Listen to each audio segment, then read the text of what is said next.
ఏ పని చేసినాను లాభమే కలుగును, ఏ పని చేసినాను లాభమే కలుగును. బైబిల్ ఎన్నో గొప్ప సంగతులు చెప్పేది, మనం అనుసరించాం, బోధిస్తాం, బోధకులమే కానీ అనుసరించాం.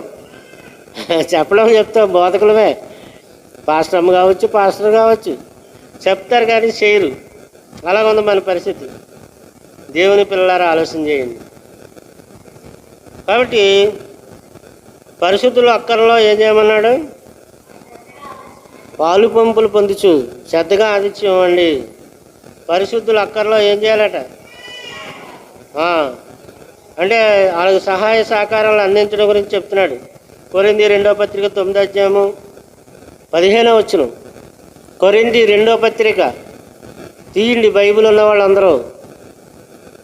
ఎంత మనం బద్ధకస్తులం అంటేనండి, చెప్పశక్యము కానీ ఆయన వరమును గూర్చి కృతజ్ఞతాస్తుతులు చెల్లించాలని అన్నాడు. చూసారా, వివరించడానికి సాధ్యం కానిదంట అది. చెప్పశక్యం కానిదంటే వివరించడానికి సాధ్యం కానీ ఆయన ఉత్తమమైన బహుమతి గురించి దేవునికి కృతజ్ఞతలు తెలుపుచున్నాను. చెప్పశక్యము కానీ మళ్ళా